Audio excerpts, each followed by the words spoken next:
What is up, everyone? In my last video, I talked about how you could take your holiday shirts and niche it down, get more specific than just a general, happy Halloween shirt, and you could also combine your idea with other niches, with other topics, and to create these sub niches within the Halloween category or any holiday for that matter.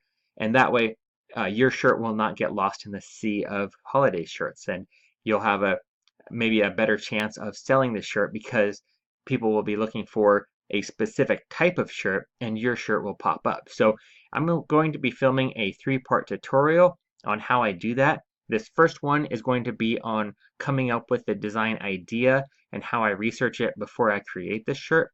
Then part 2 will be how I actually create the design. It will be a text-based design only, and I'll be using Illustrator. And then part 3 will be uploading it, how I upload it, what I use for my business name, the title, and the bullet points, and all the way up to actually uploading it. So let me go ahead and get started on this first one. And what I said before in my first video was I was talking about Halloween shirts, and rather than using something generic like Halloween, you can break it down by taking like a bat or a witch or a zombie. And so in this case, I'm going to be taking a zombie because I like zombies and they're kind of cool and they're popular with The Walking Dead. Now you can't use anything Walking Dead related right now, but they are popular, so I'm going to be using that as my topic. So the first thing I do is I start putting it together with, let's say, a profession. So I'm going to start by going over here to my merch research, and this right here is where I start my research usually. And so in this case, I'm going to be putting it together with a chef just to see what comes up. So taking a zombie, taking a chef, 2 separate categories, putting them together. If I run a search, okay, there's several people that have already created this right here. And looking at them, there's not very many that are strictly text-based. They all have some type of graphic, but nobody has any sales. There's not a whole lot of chef zombie shirts, but because nobody has any sales, maybe it's not the best category to jump into. So I will not be using that one. So I'm going to be, putting it together with a different profession. So I'm going to be looking up, let's say, a bus driver, see how bus driver shirts are selling. So right now I'm just going to go with bus driver just to see what comes up. And there's lots of bus driver shirts. And just so you know, if you have not been using this Chrome extension, this is what I use right here, this ASIN Z. And what it does is it puts the sales rank of the shirt right below the shirt, so you don't actually have to click on it to see how it's selling. And it really helps when you're doing your research. So that's what you're going to be seeing in use right now when I'm doing my research.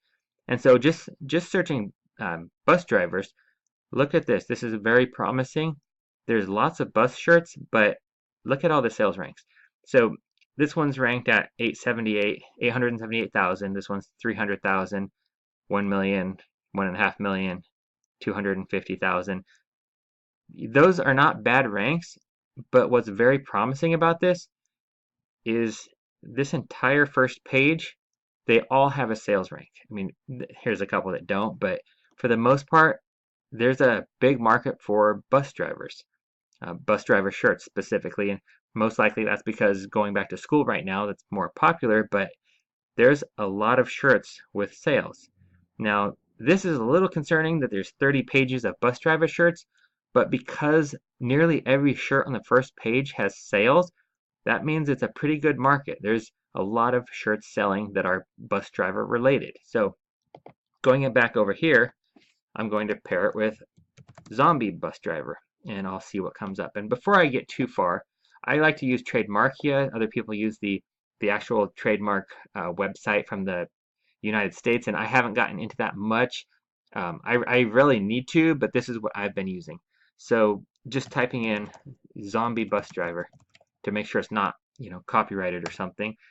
Hit enter and nothing comes up. So that's a good sign. It's not trademarked, so I can use that phrase zombie bus driver. So going back to my research, now I'm going to search zombie bus driver, and only 4 designs come up. And one of them has sales. So that's a good sign right there. Bus driving You know that's a big category based on what I just searched. Zombie bus drivers, there is very little competition, and one of them has a sale. It's ranked at 6 million, which isn't the best, but it has sold. So there is at least some market here with no shirts. And because there's no shirts, that's a good sign for me. Now this one is bus driver by day, zombie slayer by night. Not quite what I'm going for, but it is zombie related and bus driver related, and it has sale. So that is a good sign for what I'm looking for. This one, the walking bus driver with a little zombie guy on it, I know it's going for the Walking Dead. The walking bus driver, it really doesn't make sense if you think about it. And even if the design is not bad, it's dark text, it's black text on a dark shirt, which is a bad choice of shirts. This does not pop out.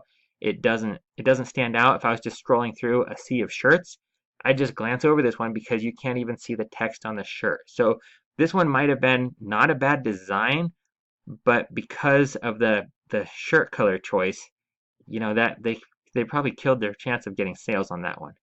Now these are interesting because they use bestseller and top seller in their business name. So if somebody said, say, top seller Halloween shirts or something in their Amazon search, this shirt might pop up. So that's an interesting concept. I've never tried that before, but let me show you something about this shirt right here. So nothing scares me. I'm a bus driver.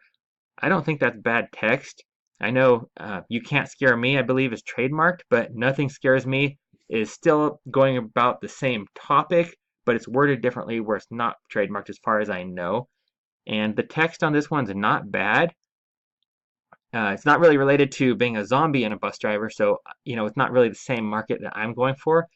But I don't get these pumpkins. I'm not sure why they have hair, if that's hair.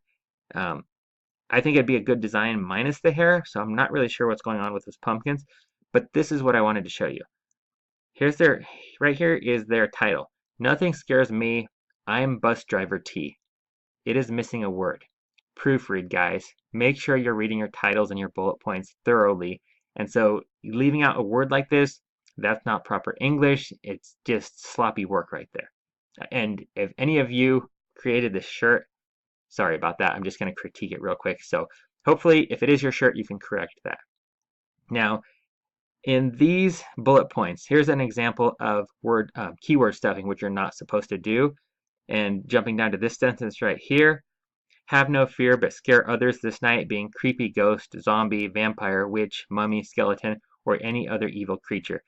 Just listing all those things, creepy ghost, zombie, vampire, witch, it has nothing to do with the shirt. They're just trying to get ranked and get this shirt shown when people search for Halloween shirts. So keyword stuffing, don't do it. Even if it brings your shirt up in a search result, if somebody's looking for a vampire shirt and they see a bus driver shirt, it's not going to help you. It's not going to get you the sale because it's not what the customer is actually looking for. And then this sentence here, this one's my favorite right here. On the 10/31/17, bus driver can go without jack-o'-lantern to the cemetery. Now, that sentence makes no sense at all, and I'm not sure what a cemetery is. I think that might be where they make cement or bury cement. I don't really know. I know what he was going for. He was going for cemetery, but that's not how you spell it. So again, proofread, and if you're trying to go for a certain keyword so people will see your shirt when they search for that keyword, make sure you spell your keywords correctly because this is not going to help somebody find your shirt. Anyway, let me go back on this one. Sorry, I got to move the camera just slightly because it's covering my back arrow, the back arrow. And so there's no text-based only shirts except for this one that's too dark to see, and that one's a Walking Dead spinoff. And so I'm going to be creating a shirt that is a zombie bus driver shirt.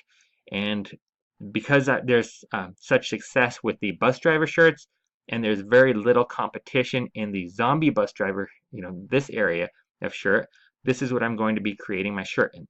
Now this process, I usually just take a couple minutes. It's usually just a quick, couple quick searches. I'm not spending a lot of time doing this research because I'd rather spend the time creating the design. The time I spend the most on usually is checking the trademarks because I don't want to get my account in trouble. I don't want to get designs rejected. I don't want to get my account suspended. You know, I try to be as careful as I possibly can. So this process right here, I mean, I just do a quick search and I just get like some basic ideas, and it just takes, you know, 1 to 2 minutes, and then I start creating design ideas. And if I find something that works, then once I start creating the design, I'll do multiple versions of the same with different fonts or different colors, and try and create multiple designs off of one idea. So that's it for my research. It's very simple, it's very basic, and it's very quick. In my next video, I'm going to go ahead and start creating this shirt. So don't forget to tune in for part 2, and don't forget to subscribe. Thanks for watching.